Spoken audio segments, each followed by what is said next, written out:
तो दोस्तों, आप सभी का आपके अपने YouTube चैनल आर के विथ एजुकेशन पर। दोस्तों, आज हम बात करेंगे राजस्थान के इतिहास में चौहान वंश से संबंधित भाग 1 में 30 अति महत्वपूर्ण प्रश्नों पर। ये सारे प्रश्न विगत परीक्षा में पूछे गए प्रश्न तथा अन्य मानक पुस्तकों पर आधारित है। यदि आप इन प्रश्नों को PDF के रूप में चाहते हो तो आप हमारे टेलीग्राम चैनल है आर के विथ एजुकेशन, उसको ज्वाइन जरूर कर लें और ऐसे वीडियो देखने के लिए यूट्यूब चैनल को सब्सक्राइब जरूर करते हैं। तो देखते हैं आज का पहला प्रश्न।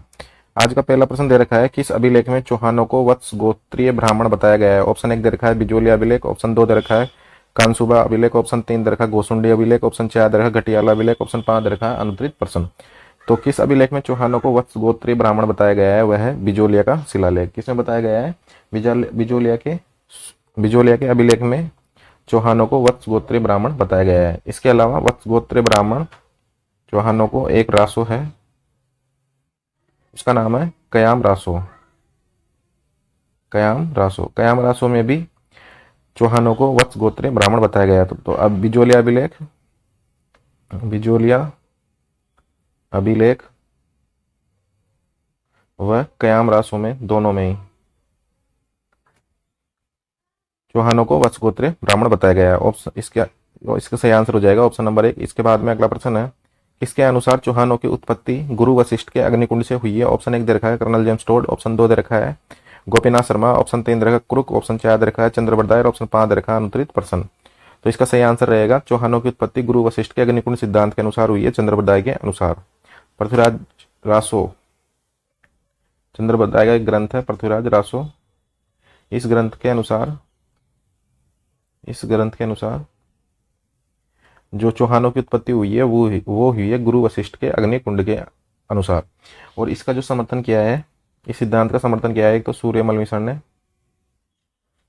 मिश्रण और एक मूणोत नैन्सी।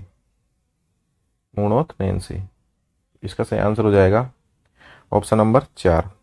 इसके बाद में अगला प्रश्न है, चौहान वंश की स्थापना किसने की। ऑप्शन 1 दे रखा है विग्रहराज द्वितीय, ऑप्शन 2 दे रखा है वाकपतिराज, ऑप्शन 3 दे रखा है अजयराज, ऑप्शन 4 दे रखा है वासुदेव चौहान, ऑप्शन 5 दे रखा है अनुत्तरित प्रश्न। तो चौहान वंश की स्थापना किसने की है?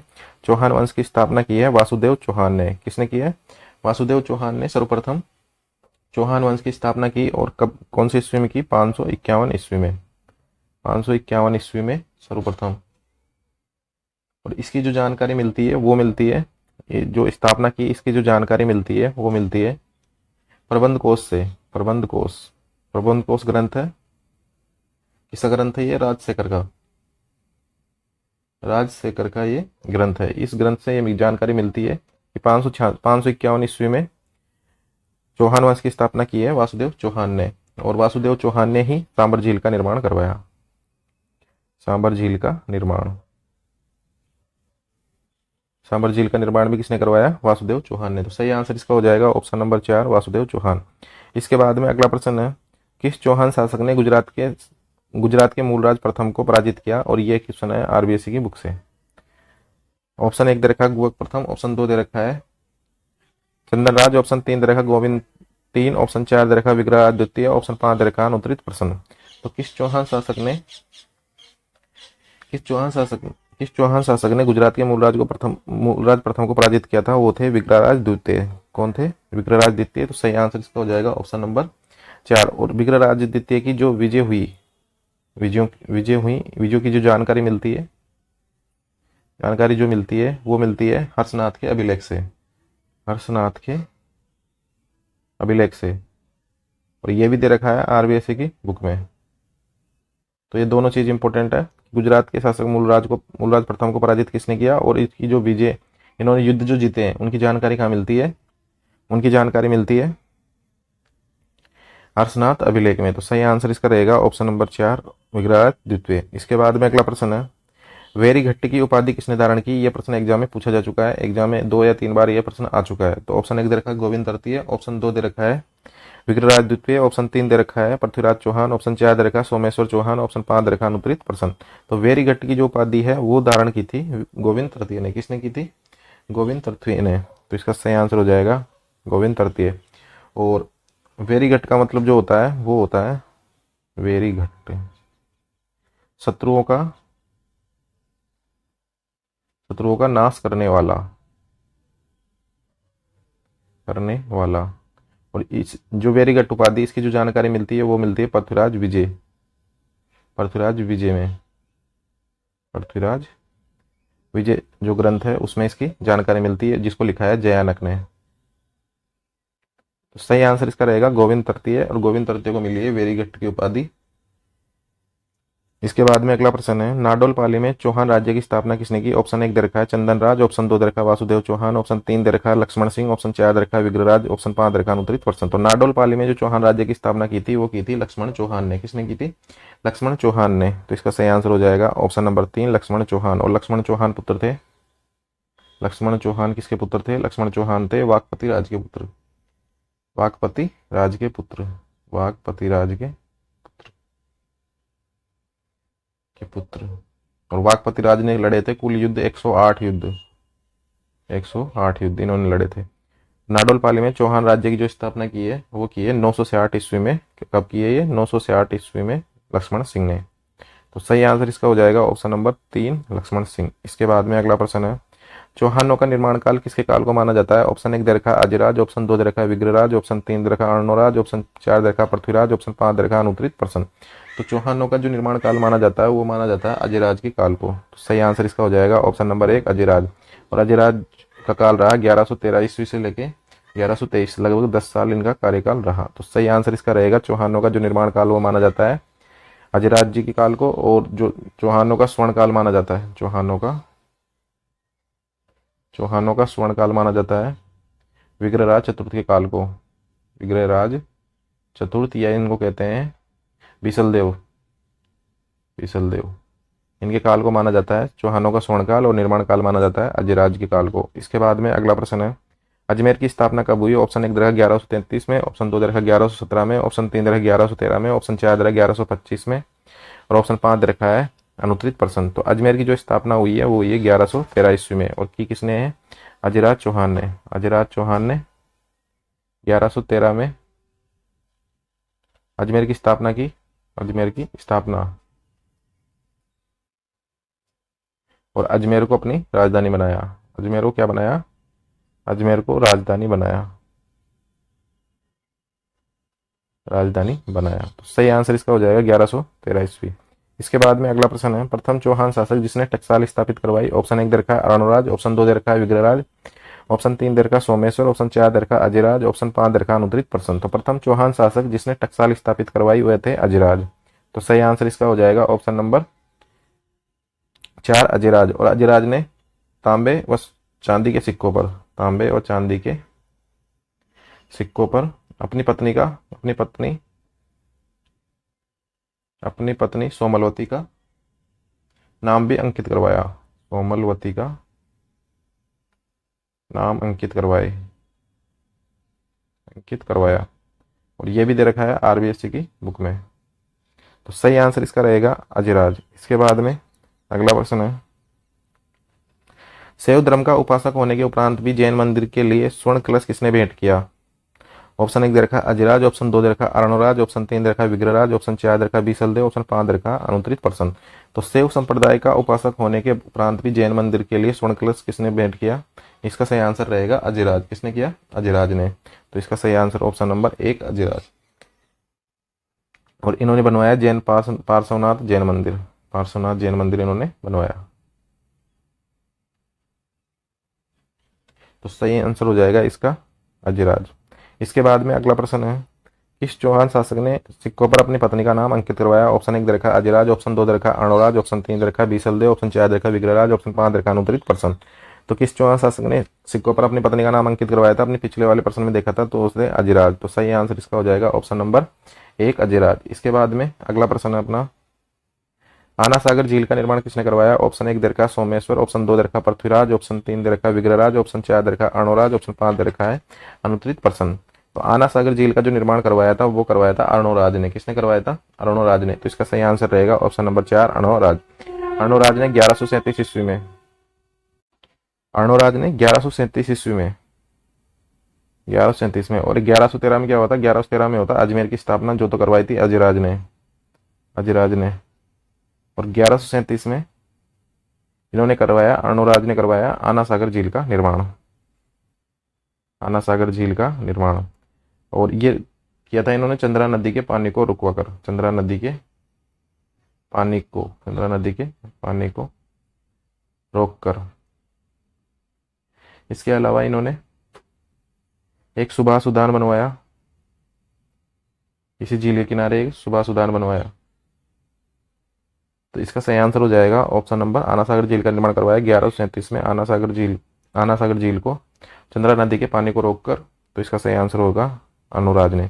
इसके बाद में पुष्कर में वराह मंदिर का निर्माण किसने करवाया? तो ऑप्शन 1 दे रखा है अनुराज, ऑप्शन 2 दे रखा है विग्रहराज, ऑप्शन 3 दे रखा है चंदनराज, ऑप्शन 4 दे रखा है वाकपतिराज और ऑप्शन 5 दे रखा है अनुत्तरित प्रसन्न। तो एक तो था अपना जैन मंदिर और यह है वराह मंदिर।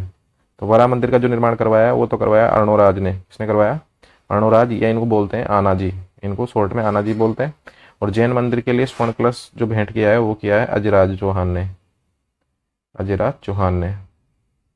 तो इसका सही आंसर हो जाएगा पुष्कर में वराह मंदिर के निर्माण के लिए जो निर्माण करवाया है वो करवाया है अर्णोराज आनाजी, मतलब इसका सही आंसर हो जाएगा ऑप्शन नंबर 1। इसके बाद में अगला प्रश्न है देवबोध और धर्मघोष किसके दरबारी कवि थे? ऑप्शन 1 दे रखा है विग्रहराज, ऑप्शन 2 दे रखा है अजयराज, ऑप्शन 3 दे रखा है अर्णोराज, ऑप्शन 4 दे रखा पृथ्वीराज, ऑप्शन 5 दे रखा अनुत्तरित प्रसन्न। और ये प्रश्न भी आरबीएससी की बुक से लिया गया है। तो इसका सही आंसर रहेगा देवबोध और धर्मघोष नाम किसके दरबारी कवि थे? ये थे दरबारी कवि अर्णोराज के। तो सही आंसर हो जाएगा इसका ऑप्शन नंबर 3, सही आंसर ऑप्शन नंबर 3। इसके बाद में अगला प्रश्न है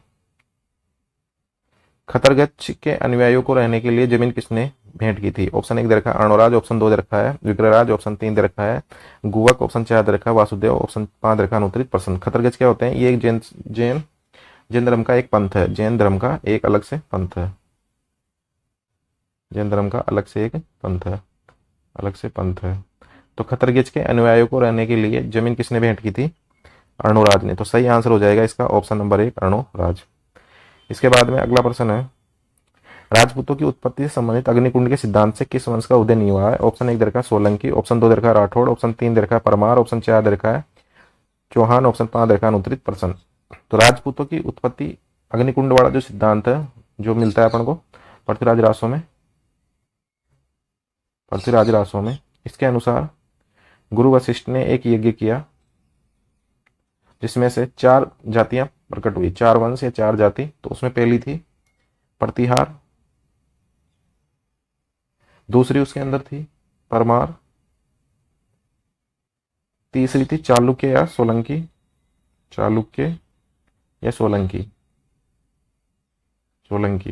और चौथी थी अपने पास में राठौर और चौहान। चौथी अपने पास कौन थी? चौहान।